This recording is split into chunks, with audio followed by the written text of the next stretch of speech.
الحمد لله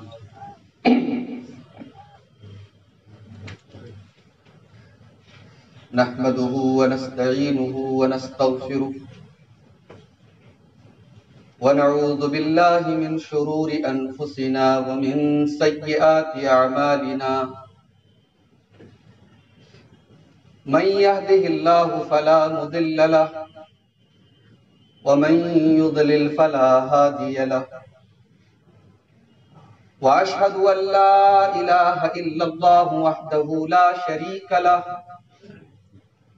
وأشهد أن محمدًا عبده ورسوله يا أيها الذين آمنوا اتقوا الله حق تقاته ولا تموتن إلا وأنتم مسلمون يا أيها الناس اتقوا ربكم الذي خلقكم من نفس واحدة وخلق منها زوجها وبث منهما رجالا كثيرا ونساء واتقوا الله الذي تساءلون به والأرحام إن الله كان عليكم رقيبا يا أيها الذين آمنوا اتقوا الله وقولوا قولا سديدا يصلح لكم أعمالكم ويغفر لكم ذنوبكم ومن يطع الله ورسوله فقد فاز فوزا عظيما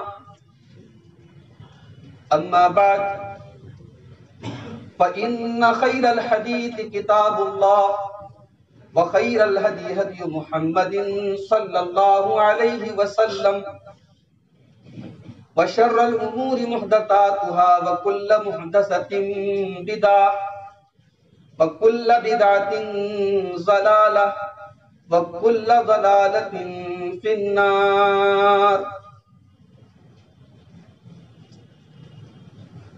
أعوذ بالله من الشيطان الرجيم بسم الله الرحمن الرحيم فإن لم يستجيبوا لك فاعلم أنما يتبعون أهواءهم ومن أضل ممن اتبع هواه بغير هدى من الله إن الله لا يهدي القوم الظالمين. معزز حاضرین جمعہ، آج کے خطبہ جمعہ کے لیے ٹاپک ہے بدعت کی تباہ کاریاں، ڈینجرز آف بدعت. بدعت کیا ہے؟ پہلے اس کو سمجھ لیں، پھر بات آگے بڑھا. عربی زبان میں بدعت کا مطلب ہوتا ہے کوئی ایسا کام کرنا جس کا پہلے سے کوئی ایگزامپل موجود نہ ہو. اسی لیے اللہ تبارک و تعالیٰ کی ایک صفت قرآن میں استعمال ہوئی ہے، بدیع السماوات. اللہ تبارک و تعالیٰ نے آسمانوں اور زمین کو پیدا کیا اور ایسے پیدا کیا کہ ان کا پہلے سے کوئی ایگزامپل نہیں تھا، پہلے سے کوئی ماڈل نہیں تھا کہ اللہ نے اس ماڈل کو سامنے رکھ کر کے زمین اور آسمان. تو بدعت کا لغوی مطلب، لٹریری میننگ کیا ہے اس کی؟ ایسا کوئی کام کرنا جس کی پہلے سے کوئی مثال موجود نہ ہو. شریعت میں کہتے ہیں بدعت ایسا کام جس کا تعلق دین سے ہو، جس کو دین سمجھ کر یا ثواب سمجھ کر کیا جائے اور اس کی کوئی اصل، اس کا کوئی پروف، اس کی کوئی بنیاد قرآن اور حدیث میں موجود ہو. یہ ہے بدعت. اب یہ بدعت کتنی ڈینجرس چیز ہے، کتنی خطرناک چیز ہے، اس کا اندازہ آپ اس سے لگائیے کہ ہمارے پیارے نبی جناب محمد رسول اللہ صلی اللہ علیہ وسلم اپنے ہر خطبے میں اس بدعت کا ذکر کرتے ہیں.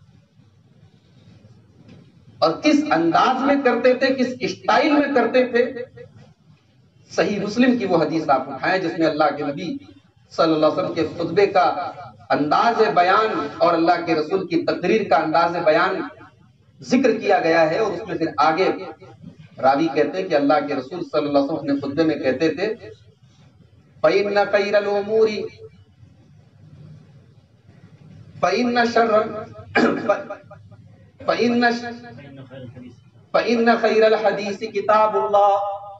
تمام باتوں میں سب سے بہترین بات اللہ کی کتاب کی بات. وَشَرَّ الْأُمُورِ مُحْدَثَاتُهَا. اور سب سے برا کام دین کے اندر نیا نکالا گیا کام ہے. وَكُلُّ مُحْدَثَةٍ بِدْعَةٌ. اور دین کے اندر ہر نیا نکالا گیا کام بدعت ہے. وَكُلُّ بِدْعَةٍ ضَلَالَةٌ. اور ہر بدعت گمراہی ہے. یعنی کچھ تو ہے اس کے اندر کہ کیوں اللہ کے نبی صلی اللہ علیہ وسلم اپنے ہر خطبے میں بار بار اسی بدعت کو گمراہی قرار دے رہے ہیں. ہے تو اتنی ڈینجرس چیز، تبھی تو اللہ کے رسول صلی اللہ علیہ وسلم اتنا زور دے رہے ہیں. اور وہ حدیث بھی آپ یاد رکھیں، بڑی مشہور حدیث، حضرت ارباض بن ساریہ کی حدیث. ابو داؤد کے اندر بھی موجود ہے، ترمذی کے اندر بھی ہے، ابن ماجہ کے اندر بھی ہے، مسند احمد کے اندر بھی، کہ اللہ کے رسول صلی اللہ علیہ وسلم نے ایک دن خطبہ دیا اور ایسا خطبہ دیا کہ صحابہ رو پڑے، آنکھوں سے آنسو بہ پڑے، دل کانپ اٹھے. صحابہ نے کہا یا رسول اللہ آج آپ کی نصیحت تو ایسی لگ رہی ہے جیسے کوئی الوداعی نصیحت ہے، جیسے کوئی رخصت ہو رہا ہو، کوئی جا رہا ہو اور وہ نصیحت کر رہا ہو، ایسی نصیحت آپ کی معلوم ہو رہی ہے. یا رسول اللہ ہم یہ چاہتے ہیں کہ اس موقع پر آپ ہمیں کچھ وصیت کر دیں. ایک وصیت تو وہ ہوتی ہے جب دنیا سے کوئی جانے لگے تو وصیت کرتا ہے، اور ایک وصیت کا مطلب ہوتا ہے کوئی امپورٹنٹ بات، کوئی اہم بات. تو جب کوئی عربی زبان کے اندر کوئی بھی امپورٹنٹ اور اہم بات کو وصیت کہا جاتا ہے. صحابہ نے کہا کہ یا رسول اللہ ہمیں کچھ وصیت کر دیں. تو اللہ کے رسول نے کیا فرمایا؟ وصیت کی آپ نے، امپورٹنٹ باتیں، موسٹ امپورٹنٹ باتیں آپ نے بیان کی. اس میں آپ نے پہلی بات کی علیکم بتقوی اللہ. اللہ سے ڈرتے رہو، ہر حال میں اللہ سے ڈرتے رہو. والسمع والطاعہ. اور تمہارا جو امیر ہو اپنے امیر کی اطاعت کرو. وَإِن تَأَمَّرَ عَلَيْكُمْ عَبْدٌ حَبَشِيٌّ. اگرچہ تمہارا امیر کوئی حبشی غلام بنا دیا جائے، لیکن اگر وہ تمہارا امیر ہے تو جب تک اس کی بات شریعت کے خلاف نہ ہو اس کی اطاعت کرو. اس کے بعد فرمایا وَإِيَّاكُمْ وَمُحْدَثَاتِ الْأُمُورِ. دین کے اندر نئے کاموں سے بچو. میری امت میں اختلاف ہوگا، اختلاف کے موقع پر میری سنت کو تھامے رہو اور دین کے اندر نئے کاموں سے بچو، بدعات سے بچو. تو یہاں بھی آپ غور کریں کہ اللہ کے نبی صلی اللہ علیہ وسلم نے بدعت سے بچنے کو. تو یہ ہو گئی بدعت کی ڈیفینیشن. اور بدعت اللہ کے رسول کی نظر میں کتنی خطرناک ہے اس پر میں نے تھوڑی سی روشنی ڈالی. اب آئیے ہم اپنے اصل ٹاپک پر بڑھتے ہیں. بدعت کے خطرے کیا ہیں، بدعت کے ڈینجرز کیا ہیں، بدعت کے نقصانات کیا ہیں. بدعت کا سب سے بڑا اور سب سے پہلا نقصان یہ امت کی یونٹی کو ختم کرتی ہے. علامہ اقبال کا بڑا مشہور شعر ہے نا، منفعت ایک ہے اس قوم کی، نقصان بھی ایک، ایک ہی سب کا نبی، دین بھی، ایمان بھی ایک، حرم پاک بھی، اللہ بھی، قرآن بھی ایک. کچھ بڑی بات تھی ہوتے جو مسلمان بھی ایک. مسلمان ایک تھے، ان کے اندر فرقے پیدا ہوئے بدعت کے ذریعے. صحابہ کے درمیان اختلاف نہیں تھا، بالکل تھا، لیکن فرقہ نہیں تھا. یہ نہیں کہ عبداللہ ابن عباس کے فالوور الگ ہو گئے، عبداللہ ابن عمر کے فالوور الگ ہو گئے. بہت سارے مسائل میں اختلاف تھا، اور وہ اختلاف تعصب کی بنیاد پر نہیں تھا. صحابہ کے درمیان اختلاف دلیل کی بنیاد پر ہوتا تھا. اگر ایک صحابی کو معلوم ہو گیا کہ نہیں، میں اس مسئلے میں میرا جو اسٹینڈ ہے، میری جو رائے ہے، اس کے خلاف اللہ کے رسول صلی اللہ علیہ وسلم کی حدیث موجود ہے، صحابی فوراً رجوع کر لیتے.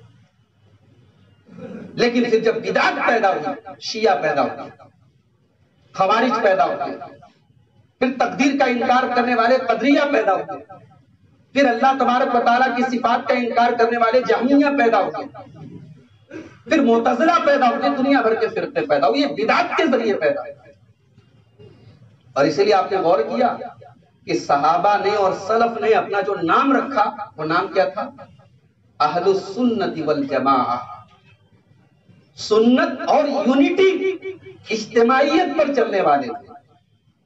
سنت پر جو چلے گا وہ اجتماعیت یونٹی کے ساتھ رہے گا. اور اسی لیے سلف کے یہاں اہل سنت کو اہل سنت والجماعہ کہا گیا اور اہل بدعت کو اہل البدعت والفرقہ کہا گیا کہ بدعت یہ بدعتی فرقت والے ہیں، اختلاف والے ہیں، اور سنت پر چلنے والے یہ اجتماعیت والے ہیں، یہ اتحاد والے ہیں، یہ یونٹی والے ہیں. تو بدعت کا سب سے بڑا اختلاف، سب سے بڑا نقصان یہ ہے کہ اس نے امت کے شیرازے کو منتشر کیا. آج آپ دیکھیں وہ امت جسے نبی نے ایک بنایا تھا، اور ایسا ایک بنایا تھا کہ نبی نے کہا میری امت کی کہ اتحاد کی مثال ایک انسانی باڈی کی طرح ہونی چاہیے. مثل المؤمنین فی توادہم وتعاطفہم وتراحمہم. مسلمانوں تمہارے اتحاد کی مثال ایک انسانی شریر کی طرح ہونی چاہیے. جیسے انسان کا شریر ہوتا ہے، انسان کی باڈی ہوتی ہے، انسان کے بدن میں اگر ایک عضو کے اندر، ایک پارٹ کے اندر بھی تکلیف ہو تو ساری باڈی جو ہے وہ متاثر ہو جاتی ہے، ساری باڈی پر اس کا اثر پڑتا ہے. اللہ کے نبی نے فرمایا تمہارا اتحاد ایسا ہونا چاہیے. مگر آج اسی امت کا یہ حال ہے کہ الگ الگ مسلک کے نام پر الگ الگ مسجدیں بنی ہیں، اور ایک مسلک کی مسجد پر دوسرے مسلک والے کو انٹری کی اجازت نہیں. بورڈ لگا ہے باہر فلاں فلاں مسلک والے ہماری مسجد بنائیں، اگر آئیں گے تو انجام بھگتنے کے لیے تیار. اتنا اختلاف ہے. تو یہ بدعت کا سب سے بڑا ڈراپ ہے. نبی نے پتھر کھا کے لوگوں کو ملایا ہے، اور بدعت نے ہمیں اچھے اچھے کھانے کھلا کر کے ہم کو ایک دوسرے سے الگ کیا. بڑے بڑے نعرے لگ رہے ہیں، بڑی بڑی ٹوپیاں ہیں، بڑی بڑی پگڑیاں ہیں، بڑے بڑے اسٹیج ہیں، اور انہی بدعات کو پروموٹ کیا جا رہا ہے، انہی بدعات کو فروغ دیا جا رہا ہے. اور پھر اس کی بنیاد پہ کہا جا رہا ہے فلاں کی مسجد میں مت جاؤ، فلاں سے سلام مت کرو، فلاں سے مسافہ مت کرو، فلاں سے تعلق مت رکھو. تو بدعت نے یہ سب سے بڑا نقصان کیا، ہمیں توڑا ہے، ہمارے اتحاد کو ختم کیا، ہماری یونٹی کو برباد کیا. بدعت کا دوسرا نقصان، بدعت کرنے والا یہ سمجھ رہا ہے کہ ہم بڑی نیکی کر رہے ہیں. ربیع الاول کا مہینہ آیا، جو بیچارہ سال بھر کبھی نبی کا نام نہیں لیتا وہ نبی کے نام پر جشن منا رہا ہے. جس کے سر سے پیر تک نبی کی ایک سنت جس کے اندر نظر نہیں آتی وہ بڑا عاشق رسول بنا پھر رہا ہے. کہیں کیک کٹ رہی ہے، کہیں نبی کے پیدائش کے نام پر بڑے بڑے، آپ کے کلکتہ میں بھی میں سمجھتا ہوں کہ دنیا بھر کے جلوس نکلتے ہیں. ایک مرتبہ ربیع الاول میں میرا سفر ہو گیا مالدہ کی طرف، پورا کلیا چک مارکیٹ سے لے کر کے پورا مالدہ تک پوری روڈ بلاک. نبی کی تو تعلیم یہ ہے میرے بھائی کہ راستے میں کوڑا گرا ہو، کوئی تکلیف کی چیز ہو، اس کو ہٹا دو. ہم نے اس نبی کا نام لے کے آج راستے بلاک کر دی، اور اسے محبت رسول کہہ رہے ہیں. لیکن ہاں جو لوگ کر رہے ہیں ان کی نظر میں بہت بڑا کام کر رہے ہیں. لیکن یاد رکھو بدعت کے نام پر کیا جانے والا عمل اللہ تبارک و تعالیٰ کے ہاں ایکسپٹیبل نہیں ہے، ریجیکٹ کر دیا جاتا ہے. جمعہ کے دن آپ سنتے ہیں امام صاحب سورۃ الغاشیہ کی تلاوت کرتے ہیں.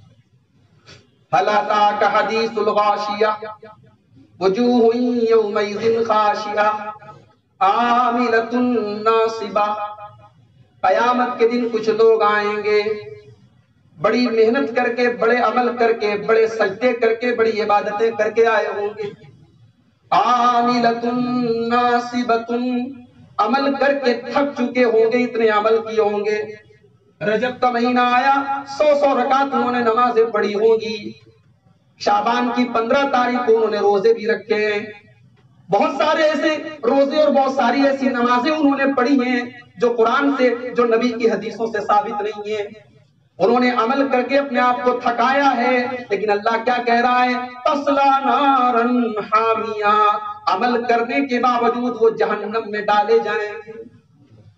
عمل کیا ہے مگر عمل اس کسوٹی پر نہیں ہے جو پیارے نبی نے، اللہ نے بتائی ہے. میرے آج آپ نے جمعہ کا دن ہے، شاید آپ نے سورہ کہف پڑھی ہوگی، نہیں پڑھی ہوگی تو پڑھ لیجیے گا. سورہ کہف میں بھی اللہ نے ذکر کیا ہے بدعتیوں کا انجام کا. قل هل ننبئكم بالاخسرین اعمالا الذین ضل سعیہم فی الحیاۃ الدنیا وهم یحسبون انہم یحسنون صنعا۔ اے نبی آپ بتا دیجئے کہ سب سے زیادہ عمل کے اعتبار سے خسارہ اٹھانے والے، نقصان اٹھانے والے کون لوگ ہیں؟ جن کے دنیا کے سارے اعمال برباد ہو گئے۔ وہ تو یہ سمجھ رہے تھے ہم نیک عمل کر رہے ہیں، لیکن اللہ تبارک و تعالیٰ کیا ان کے عمل کو کاؤنٹ نہیں کیا جائے گا، شمار نہیں کیا جائے گا؟ اللہ کیا ان کا عمل مانا نہیں جائے گا؟ کیوں؟ کیونکہ اللہ کی کسوٹی پر وہ، اللہ کی کسوٹی میں دو چیزیں کنڈیشن ہے، ایک تو عمل رسول کے طریقے کے مطابق ہو، سنت کے خلاف نہ ہو، اور شرک ساتھ میں نہ ہو۔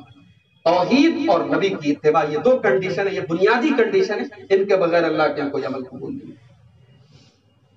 تو بدعت کا یہ دوسرا نقصان، بدعتی سمجھ رہا ہے وہ ثواب کما رہے تو ثواب نہیں عذاب کما رہا ہے، تیرے نام اعمال میں نیکی نہیں گناہ لکھا جا رہا ہے۔ اما عائشہ رضی اللہ تعالیٰ عنہ کی بڑی مشہور حدیث، ہمارے تو بچے کو یہ حدیث یاد ہے، من عمل عملا لیس علیہ امرنا فہو رد، جس نے کوئی ایسا عمل کیا جس عمل کے اوپر ہمارا حکم نہیں ہے، ہمارا حکم نہیں۔ آج تو بدعت کو پروموٹ کرنے کے لیے بیچارے بڑے بڑے علامہ لوگ کہتے ہیں پوچھو ان سے منع کہاں ہے۔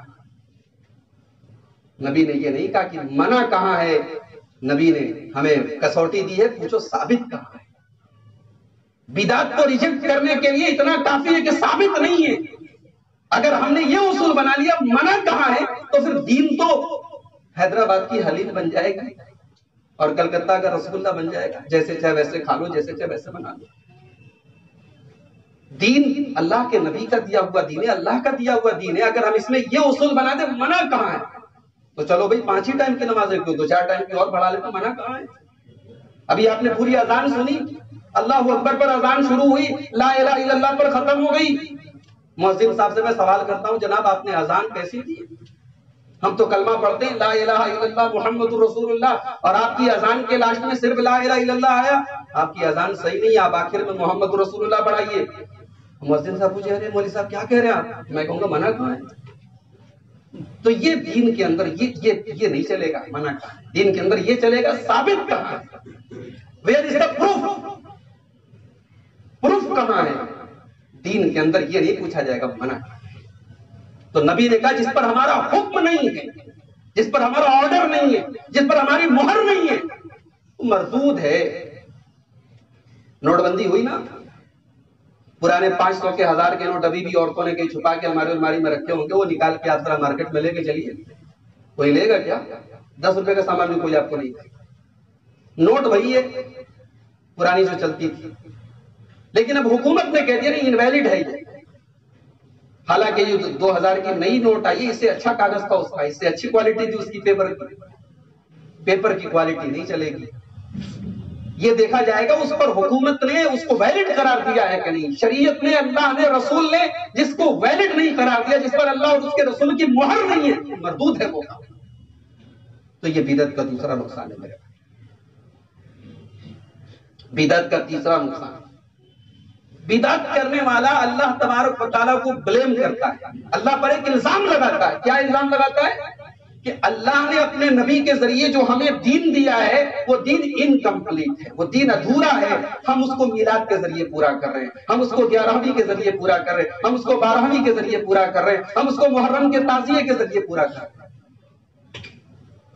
دین کمپلیٹ ہے میرے بھائی، اللہ کو الزام کیوں دے گا؟ اللہ نے تو 1400 سال پہلے اعلان کر دیا، الیوم اکملت لکم دینکم واتممت علیکم نعمتی ورضیت لکم الاسلام دینا۔ میرے بندو میں نے دین کو تمہارے لیے مکمل کر دیا، کمپلیٹ کر دیا، پرفیکٹ کر دیا۔ اب اس دین کے اندر کسی کمی کی، کسی زیادتی کی کوئی گنجائش نہیں ہے، دین مکمل ہے۔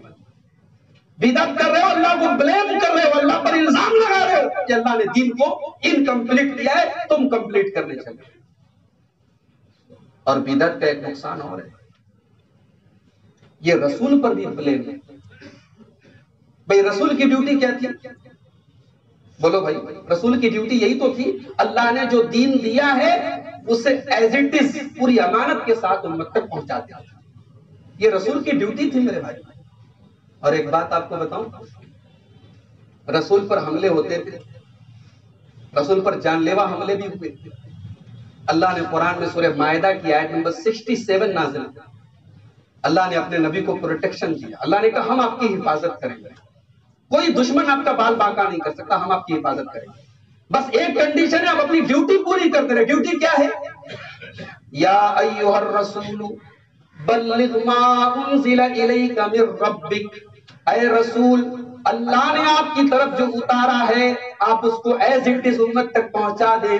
وَإِن لَّمْ تَفْعَلْ فَمَا بَلَّغْتَ رِسَالَتَهُ, اگر آپ نے ایسا نہیں کیا تو آپ نے رسالت کا حق ادا نہیں کیا, آپ نے اللہ کے رسول ہونے کا حق ادا نہیں کیا. وَاللَّهُ يَعْصِمُكَ مِنَ النَّاسِ, اور اے میرے نبی جب تک آپ یہ ڈیوٹی پوری کرتے رہیں گے اللہ کا وعدہ ہے اللہ آپ کو پروٹیکشن دے گا, اللہ آپ کی حفاظت کرے گا. جب سورہ مائدہ کی آیت نازل ہوئی اللہ کے نبی نے صحابہ کو منع کر دیا, میرے کمرے کے باہر پہرا مت دیا کرو, اللہ میری حفاظت کرے. نبی کی ڈیوٹی تھی. اور نبی نے دنیا کے سب سے عظیم اور سب سے مبارک اجتماع میں, اس سے بڑا اجتماع اور اس سے مبارک اجتماع اس کائنات میں کبھی نہیں. اس اجتماع کے ہیڈ, اس اجتماع کے ادھیش, اس اجتماع کے صدر ہیں جناب محمد رسول اللہ.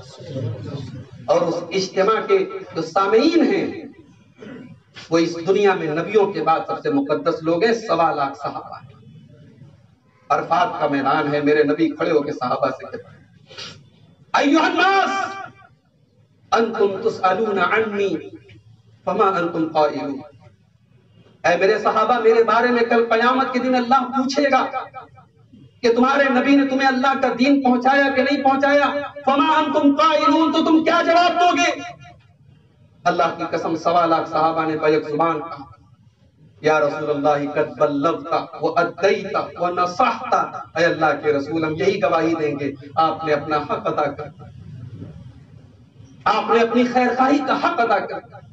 ارے میرے نبی نے پتھر کھائے اسی دین کو پہنچانے کے لیے, میرے نبی نے گالیاں سنی اسی دین کو پہنچانے کے لیے, میرے نبی نے اپنا وطن چھوڑا اسی دین کو ہم تک پہنچانے کے لیے. احد کے میدان میں میرے نبی کا چہرہ زخمی ہوا, میرے نبی کے دانت ٹوٹے, میرے نبی کے گال سے خون رس کے بہ رہا ہے اسی دین کو پہنچانے کے لیے, ہمیں اور آپ کو دین دینے کے لیے. 1.25 لاکھ صحابہ نے بیک زبان یا رسول اللہ ہم گواہی دیں گے آپ نے اللہ کا حق ادا کر دیا, آپ نے رسول ہونے کا حق ادا کر دیا. میرے نبی نے اپنی انگلی آسمان کی طرف اٹھائی, ایک بار آسمان کی طرف انگلی کر دے, ایک بار صحابہ کی طرف کرتے اور کہتے اللہم اشہد اللہم اشہد اللہم اشہد, اے اللہ تو گواہ رہنا, اے اللہ تو گواہ رہنا, اے اللہ تو گواہ رہنا. نبی نے دین پہنچا دیا, صحابہ نے گواہی دے دی, اور تم بدعت نکال کے نبی کو بلیم کرو کہ نبی نے پورا دین نہیں پہنچایا. نبی نے جو دین پہنچایا اس میں کوئی جلوس نہیں تھا میرے بھائی. نبی نے جو دین پہنچایا اس میں 10 محرم ہر سال آتی تھی, کوئی تعزیہ نہیں کرتا. نبی نے جو دین پہنچایا اس میں رجب کا مہینہ ہر سال آتا تھا, کوئی کوڑا نہیں ہوتا تھا, اس میں کوئی 11ویں نہیں ہوتی تھی, کوئی مزار نہیں تھی, کوئی درگاہ پر چادر نہیں چڑھتی تھی, کوئی فاتحہ نہیں ہوتا تھا, کوئی تیجا نہیں ہوتا تھا, کوئی 40واں نہیں ہوتا تھا. تم بدعت نکال کے نبی کو بلیم کر رہے ہو. اور اسی لیے امام مالک رحمۃ اللہ علیہ کا ایک جملہ بتا رہا ہوں, اپنے بچے کو یہ جملہ یاد کر اور اپنے دماغ کی کہ بلیک بورڈ پہ یہ جملہ لکھ لو, نوٹ کر لو. امام مالک کہا کرتے تھے من زعم من ابتدع فی الاسلام بدعتا حسنتا, جس نے اسلام کے اندر کوئی بدعت نکالی اور وہ یہ سمجھتا ہے کہ وہ بدعت اچھی ہے, فقد زعم ان محمد صلی اللہ علیہ وسلم الرسالہ, تو گویا کہ وہ یہ دعویٰ کر رہا ہے کہ اللہ کے رسول نے رسالت کی ذمہ داری پہنچانے میں نعوذ باللہ خیانت کی ہے, بے ایمانی کی ہے, نبی نے دین پورا نہیں پہنچایا. کیوں؟ آگے امام مالک دلیل بھی دیتے ہیں.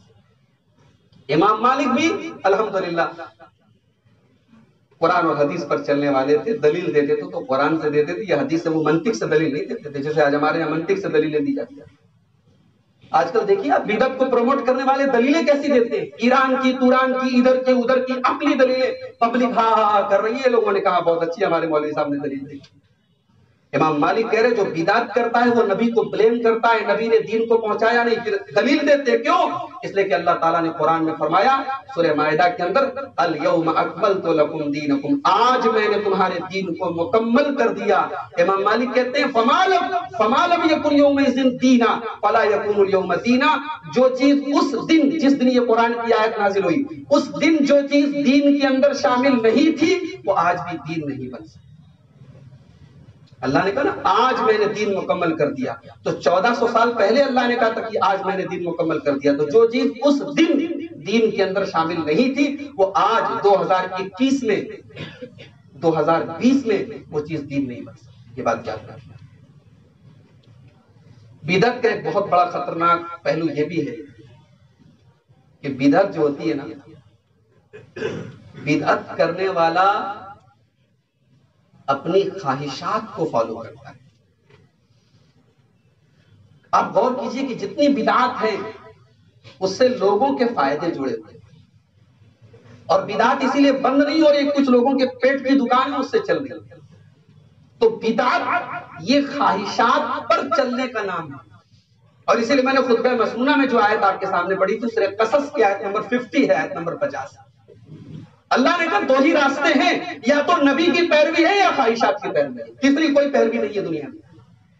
نبی کو چھوڑ رہے ہو تو سمجھ لو تم خواہشات کی پیروی کرتے ہو۔ اب آئیے وہ آیت میں پڑھ دیتا ہوں، سورہ قصص آیت نمبر 50۔ فَإِن لَّمْ يَسْتَجِيبُوا لَكَ فَاعْلَمْ أَنَّمَا يَتَّبِعُونَ أَهْوَاءَهُمْ، اے نبی اگر یہ لوگ آپ کو فالو نہیں کرتے، اگر یہ لوگ آپ کی بات نہیں مانتے، تو اے نبی آپ یاد رکھیں کہ یہ خواہشات کے اوپر چل رہے ہیں، یہ اپنے من کی باتوں پر چل رہے ہیں، اپنی اچھاؤں پر چل رہے ہیں۔ وَمَنْ أَضَلُّ مِمَّنِ اتَّبَعَ هَوَاهُ بِغَيْرِ هُدًى مِّنَ اللَّهِ، اور جو اللہ تعالیٰ کی ہدایت کو چھوڑ کر کے اپنی خواہشات پر چلے اس سے بڑا گمراہ کوئی نہیں ہو سکتا۔ کبھی آپ نے غور کیا کہ ہمارے دین میں قدم قدم پہ خواہشات کے خلاف چیزیں کیوں ہیں؟ صبح آدمی فجر کے ٹائم اٹھتا ہے، اس کو نیند لگتی رہتی ہے، اس ٹائم فجر کی نماز لمبی پڑھنے کو ہوتی ہے۔ عصر کے ٹائم ایسا کوئی مسئلہ نہیں ہے، عصر کی نماز ہلکی ہوتی ہے۔ عقل یہ کہہ رہی ہے، سینس یہ کہہ رہا ہے صبح کا ٹائم ہے، آدمی رات میں زیادہ سویا نہیں ہے، فجر کی نماز ہلکی ہونی چاہیے، لیکن نہیں، یہ دین کا معاملہ ہے، تیری سینس نہیں چلے گی یہاں پہ۔ نبی نے اگر فجر کی نماز لمبی پڑھی ہے تو تجھے لمبی پڑھنا ہے، نبی نے عصر ہلکی پڑھی ہے تو تجھے عصر ہلکی پڑھنی ہے، نبی نے مغرب 3 رکعت پڑھنی ہے تو تجھے 3 رکعت ہی پڑھنی ہے، نبی نے 4 عشاء پڑھی ہے تو تجھے 4 ہی پڑھنی ہے، یہاں سینس نہیں چلے گا۔ اور حج کرنے جو لوگ ہیں، اللہ ہم سب کو زندگی میں ایک بار توفیق دے، جو لوگ حج کرنے گئے وہ تو جانتے ہیں کہ وہاں قدم قدم پہ انسان کی عقل اور انسان کے سینس کے خلاف کام کروایا جائے۔ اب بھائی آپ مکے میں رہ رہے تھے، ایک نماز کا ثواب 1 لاکھ نماز کے برابر آپ کو مل رہا تھا، فرسٹ کلاس آپ ہوٹل میں رہتے تھے، نماز آ کے حرم میں پڑھتے تھے، پھر آرام سے ہوٹل میں جا رہے تھے۔ 8 تاریخ آ گئی ذی الحجہ، اب اللہ کا حکم آ گیا چلو بھائی اب مکہ چھوڑ دو، مینا چلے جاؤ۔ یا اللہ، یہاں آرام سے ہوٹل میں رہ رہے ہیں، وہاں ٹینٹ میں رہنا پڑے گا، اور وہاں کوئی کام بھی نہیں کرنا ہے، 8 تاریخ کو خالی جانا ہے، کھیلے میں رہنا ہے، 5 ٹائم نماز پڑھنا ہے۔ اب کوئی بندہ یہ کہ نہیں میں آج ہوٹل نہیں چھوڑوں گا، میں حرم نہیں چھوڑوں گا، میں 1 لاکھ نماز کیوں چھوڑوں گا، مینا میں کیوں جاؤں، تیرا حج نہیں ہوگا اللہ کے۔ نبی نے جیسے بتایا ویسے تجھے کرنا۔ 8 تو گیا مینا میں 5 ٹائم کی نماز پڑھنا، پھر 9 کو حکم دیا گیا چل تو عرفات کی طرف چل۔ عرفات میں گیا، وہاں ظہر اثر کی نماز ایک ساتھ پڑھی، پھر ظہر کے ٹائم سے لے کر سورج ڈوبنے تک وہاں رہنا ہے۔ اتنا ٹائم ہے یا اللہ 2 رکعت نفل نماز پڑھ لوں، ٹائم میرے پاس بہت فری ہوں، نہیں تجھے کوئی نماز نہیں پڑھنی، تو بس دعا کر اللہ سے، کوئی نماز نہیں پڑھنی۔ ظہر اثر پڑھ لیا، اب تو یہاں پہ صرف دعا کرے گا، اللہ کا ذکر کرے گا۔ اچھا مغرب کا ٹائم ہو گیا، اللہ مغرب پڑھ لوں، نہیں، اب تو مغرب اور عشاء اکٹھے پڑھے گا مزدلفہ کا۔ پھر 10 تاریخ آئی، وہ 3 جو جمرات ہیں، 3 جو پتھر ہیں جن کو کنکری مارنی ہے، اس میں سے ایک پتھر کو کنکری مارنی ہے 10 تاریخ کو، باقی 3 دونوں کو نہیں مارنی۔ تو یہ قدم قدم پہ ایسے کام ہیں جو ہماری سینس کام نہیں کرتی، ہماری عقل کام نہیں کرتی، اللہ نے کروایا ہے یہ بتانے کے لیے کہ ضروری نہیں ہے کہ دین کی ہر بات تیری سینس اور تیری عقل میں آئے۔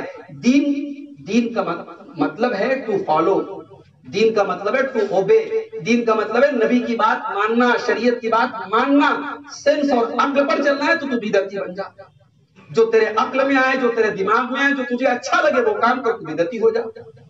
تو سنتی اگر بننا ہے، سنت پر چلنے والا بننا ہے تو خواہشات کو نہیں، نبی کو فالو کرنا۔ اور آخری دو باتیں بیان کر کے بات ختم کروں گا۔ بدعت کا ایک بہت بڑا ڈرا بیک یہ بھی ہے میرے بھائی، کہ یہ جو بدعت ہوتی ہے نا، یہ جب بھی آتی ہے، میرا یہ جملہ نوٹ کر لو، بدعت جب بھی آتی ہے کوئی سنت لے کے جاتی ہے۔ حضرت حسان بن عطیہ رحمۃ اللہ علیہ کہتے ہیں کہ جب بھی بدعت آئی ہے، جب بھی کسی قوم نے کوئی بدعت نکالی ہے، ضرور کوئی نہ کوئی سنت گئی ہے۔ اللہ کے نبی صلی اللہ علیہ وسلم کی سنت ہے، فرض نماز کا سلام پھیرا جائے، بآواز بلند تکبیر اور تسبیح کے کلمات کہے جائیں، اس کے بعد جو دعائیں ہیں، جو اذکار ہیں، اللہم انت السلام ومنک السلام، رب اعنی علی ذکرک، اللہم لا مانع لما اعطیت، آیت الکرسی ہے، سورہ فلق، سورہ ناس ہے، یہ تمام چیزیں پڑھنے کا حکم ہے، اللہ کے نبی کی سنت ہے۔ ہمارے یہاں کیا ہوا، امام صاحب نے سلام پھیرا، امام صاحب متوجہ ہوئے پبلک کی طرف، امام صاحب نے ہاتھ اٹھایا، اب پبلک نے بھی ہاتھ اٹھا لیا۔ امام صاحب کیا دعا کر رہے پبلک کو کچھ معلوم ہے، پبلک کو اتنا پتا ہے امام صاحب نے ہاتھ اٹھایا، ہمیں بھی ہاتھ اٹھانا ہے۔ امام صاحب نے ہاتھ نیچے کر دیا، پبلک نے بھی نیچے کر دیا، امام صاحب بھی کھڑے ہو کے سنت پڑھنے لگے، پبلک بھی کھڑی ہو کے سنت پڑھنے لگے۔ اب یہ جو اجتماعی دعا ہو رہی ہے نماز کے بعد، ظاہر ہے کہ یہ بدعت ہے۔ انڈیویژولی آپ دعا کرنا چاہیں، فرض نماز کے بعد آپ کو کوئی ضرورت ہے اللہ سے کچھ مانگنا ہے، کوئی پرابلم نہیں، کوئی حرج نہیں، کر سکتے ہیں۔ لیکن یہ جو شکل ہے امام صاحب دعا کریں، آپ سب بھی دعا کریں، اب اولاد چاہیے امام صاحب کو، کہہ رہے اللہ مجھے اولاد دے دے، آپ اپنے لیے بھی اولاد مانگ رہے ہیں۔ امام کی دعا الگ ہے، آپ کی دعا الگ ہے بھائی، امام نے سلام پھیرا، آپ کا کنیکشن امام سے ٹوٹ گیا۔ اب یہ بدعت آئی تو نتیجہ کیا نکلا کہ فرض نمازوں کے بعد جو اذکار ہیں، ہمارے جن بھائیوں کے ہاں فرض نماز کے بعد یہ بدعت ہو رہی ہے، آپ جا کے نظر اٹھا لیں، ان کے نماز کے بعد کے اذکار نہیں پڑھے جاتے الا ماشاءاللہ۔ ایک بدعت آئی ہے سنت، شب برات جس کا کوئی ثبوت نہیں، پوری رات جاگ رہے ہیں لوگ، اور شب قدر جس میں نبی جاگے ہیں، جس میں صحابہ جاگے ہیں، جس میں نبی کی بیویاں جاگی ہیں، اس رات لوگ سوئے رہتے ہیں، اس رات لوگ آرام کرتے ہیں۔ ایک بدعت آئی، ایک سنت ہے۔ تو یہ اصول ہے میرے بھائی، بدعت آئے گی تو ضرور کوئی نہ کوئی سنت جائے گا، اور بدعت یہ شیطان کو بہت پسند ہے۔ امام سفیان ثوری کہا کرتے تھے البدعۃ احب الی ابلیس من المعصیہ، ابلیس کو بدعت زیادہ پسند ہے بنسبت گناہ کے، گناہ کے مقابلے میں بدعت شیطان کو زیادہ پسند ہے۔ کیوں؟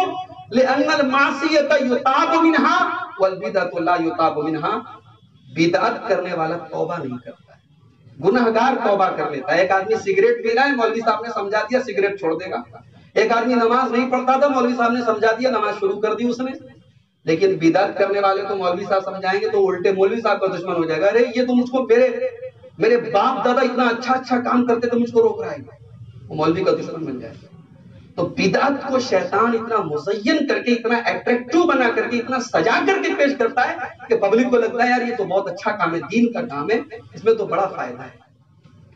اور میرے بھائی، ہم سب اپنے نبی کا کلمہ پڑھتے ہیں، اور ہماری زندگی کی بہت بڑی خواہش ہے کہ قیامت کے دن ہم اپنے نبی کے ذریعے کوثر کا جام ہمیں نصیب ہو، اللہ ہم سب کو توفیق۔ بدعت کا یہ میں سمجھتا ہوں کہ سب سے بڑا نقصان یہ ہے کہ بدعتی نبی کے ہاتھوں کوثر کا جام پینا تو دور کی بات ہے، نبی کے پاس سے دھتکار دیا جائے گا قیامت۔ اللہ کے پیارے نبی صلی اللہ علیہ وسلم فرماتے ہیں، صحیح مسلم کی روایت ہے کہ میں جب کوثر پر رہوں گا قیامت کے حوض کوثر پہ، اور میں اپنی امت کے لوگوں کو حوض کوثر کا پانی پلاؤں گا، تو کچھ لوگ آئیں گے اور میں چاہوں گا کہ میں ان کو کوثر کا پانی پلا دوں، لیکن فرشتے مجھے روک دیں گے کہ نہیں اے اللہ کے نبی آپ ان کو نہیں پلا سکتے۔ تو میں پوچھوں گا کیوں؟ یہ تو میری امت کے لوگ ہیں، یہ تو میرے لوگ ہیں، ان کے وضو کے نشان بھی ہیں، ان کی باڈی پر سجدے کے نشان بھی ہیں، ان کو پانی پلانے دو کوثر کا۔ تو فرشتے کہیں گے انک لا تدری ما احدثوا بعدک، اے نبی آپ نہیں جانتے انہوں نے آپ کے بعد آپ کے دین میں کون کون سے نئے کام۔ اور جب میرے نبی کو یہ پتا لگے گا یہ بدعتی لوگ ہیں، انہوں نے میرے نبی میرے دین کی شکل کو بدلا ہے، میرے دین کو بدلا ہے، میرے دین میں نئے نئے کام نکالے ہیں۔ تو وہی نبی جو ابھی تک ان کو اپنا امتی کہہ رہے تھے، اپنا کہہ رہے تھے، وہی نبی بڑے غصے میں کہیں گے سحقاً سحقاً لمن غیر بعدی، ان کو گھسیٹ کر کے جہنم میں لے کے جاؤ، انہوں نے میرے دین کو بدل ڈالا۔ میرے بھائی، بڑے درد کے ساتھ، بڑے پیار کے ساتھ میری آپ سے یہی گزارش ہے کہ اپنے آپ کو بدعت سے بچاؤ، اور اپنے اڑوس میں، پڑوس میں، اپنے ریلیشن میں اگر کوئی بدعت میں مبتلا ہے اسے سمجھانے کی کوشش، اسے نفرت نہیں کرنا ہے ہمیں۔ بہت سارے ہمارے اہل حدیث بھائی کہتے ہیں وہ سلف نے لکھا ہے کہ بدعتی سے سلام مت کرو، بدعتی سے تعلق مت رکھو۔ یہ بات بھی نوٹ کر لیں آپ، سلف کے جو اقوال ہیں بدعتی کو سلام نہ کرنے کے بارے میں، بدعتی سے تعلق نہ رکھنے کے بارے میں، ان کا اپنا ایک کانٹیکسٹ ہے، ان کا اپنا ایک بیک گراؤنڈ ہے۔ ہمارے ہندوستان میں، ہمارے ماحول میں جو بدعتی رہتے ہیں، ان کے اوپر وہ سارے اقوال اپلائی نہیں ہوں گے۔ عوام کی اکثریت بدعت کو جانتی نہیں ہے، ان کے مولویوں نے پٹی پڑھا کے رکھی، وہ بدعت کو دین سمجھ کے کر رہے ہیں۔ اور آپ اگر دور ہو جائیں گے ان سے، اور آپ ان اقوال کو یہاں پہ اپلائی کریں گے، صاحب ہمیں ان سے تعلق نہیں رکھنا، ان سے ہمیں دعا سلام نہیں رکھنا، ان سے ہمیں میل جول نہیں رکھنا، انہیں کون سمجھائے گا کہ سنت کیا ہے بدعت؟ ان کے ساتھ تعلق قائم کیجئے، ان کے ساتھ اٹھیے بیٹھیے، ان کو دعوت دیجئے، یہ ہماری اور آپ کی ڈیوٹی ہے میرے بھائی۔ اور اس درد کو محسوس کیجئے۔ آپ کے محلے میں کوئی شراب پیتا، آپ کو تکلیف ہوتی ہے کہ نہیں؟ آپ کے پڑوس میں کوئی زنا کرتا، آپ کو تکلیف ہوتی ہے کہ نہیں؟ اس سے زیادہ تکلیف آپ کو ہونی چاہیے اگر آپ کا پڑوسی کسی درگاہ پہ جا کے چادر چڑھائے۔ اس سے زیادہ تکلیف آپ کو ہونی چاہیے اگر آپ کا پڑوسی بدعت کا کوئی کام کر رہا ہے۔ اور بعض بدعتیں تو ایسی ہوتی ہیں جو انسان کو کفر تک لے کے چلی جاتی ہے، انسان کو اسلام سے خارج کر دیتی ہے۔ ایک اچھا خاصا کلمہ گو مسلمان اگر اسلام سے خارج ہو رہا ہے میرے بھائی، تو ہمیں اس کا درد ہونا چاہیے۔ تو اس کا درد محسوس کریں، اس کی اصلاح کی کوشش کریں، اس سے دور نہ ہو، اس کو اپنے سے دور نہ کریں۔ یہ دعوت کے آداب میں سے اور دعوت کا ایک طریقہ ہے میرے بھائی۔ آئیے ہم اللہ سے دعا کریں، رب العالمین ہم سب کو ہر قسم کی بدعات سے، خرافات سے بچنے کی توفیق عطا فرمائے۔ رب العالمین ہمارے ان تمام بھائیوں کو جو سنت اور بدعت میں فرق نہیں سمجھ پاتے، جن کو چکنی چپڑی باتوں کے ذریعے بدعات اور خرافات کو اٹریکٹیو بنا کر کے ان کے دماغ میں بٹھا دیا گیا ہے، اللہ تعالی ہمارے ان بھائیوں کو سمجھ عطا فرمائے۔ اللہ ہمیں اس دین پر چلنے کی توفیق دے جو دین نبی نے اپنے صحابہ کو دیا۔ اللہ تعالی ہمیں اس دین پر چلنے کی توفیق دے جو دین قرآن اور حدیث کے ذریعے ہمیں اور آپ کو ملا ہے۔ اللہ ہماری صفوں میں اتحاد پیدا فرما دے۔ رب العالمین ہمیں ہر قسم کی وبا سے، بلا سے، مصیبت سے محفوظ رکھے۔ اب میں سے جو لوگ بیمار ہیں، اللہ ان کو شفاء کامل عاجل عطا فرمائے۔ جو لوگ اپنی بچیوں کی، اپنی بہنوں کے نکاح کے لیے پریشان ہیں، اللہ ان کے دیندار جگہوں پر ان کے رشتے کرا دے۔ جو لوگ کاروبار اور روزی روٹی سے پریشان ہیں، اللہ ان کے کاروبار میں، ان کے رزق میں برکت نصیب فرمائے۔ اللہ کورونا وائرس کی وبا سے ہمارے ملک کی، ہمارے شہر کی، ہمارے علاقے کی اور ہماری بستیوں کی حفاظت فرمائے۔ اللہ ہمارے نوجوانوں کو دین پر چلنے والا بنا دے۔ اللہ ہماری خواتین کو دین پر چلنے والا بنا دے۔ اللہ ہماری دنیا اور آخرت کی ہر بلا اور مصیبت سے اللہ تعالی ہمیں محفوظ رکھے، دنیا اور آخرت دونوں میں ہمیں سرخرو اور کامیاب رکھے۔ جب تک ہم دنیا میں زندہ رہیں، اسلام پر زندہ رہیں، اور خاتمہ ہم سب کا ایمان پر ہو، آمین۔ وآخر دعوانا الحمدللہ رب العالمین۔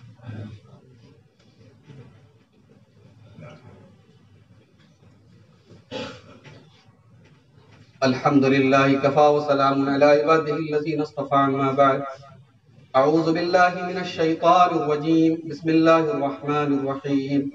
ان اللہ وملائکتہ یصلون علی النبی یا ایہا الذین آمنوا صلوا علیہ وسلموا تسلیما۔ اللہم صل علی محمد وعلی آل محمد کما صلیت علی ابراہیم وعلی آل ابراہیم انکا حمید مجید۔ اللہم بارک علی محمد وعلی آل محمد کما بارکت علی ابراہیم وعلی آل ابراہیم انکا حمید مجید۔ اللہم اعز الاسلام والمسلمین واذل الشرک والمشرکین ودمر اعداء الدین۔ ان اللہ یأمر بالعدل والاحسان وإیتاء ذی القربى وینہی عن الفحشاء والمنکر والبغی یعظکم لعلکم تذکرون۔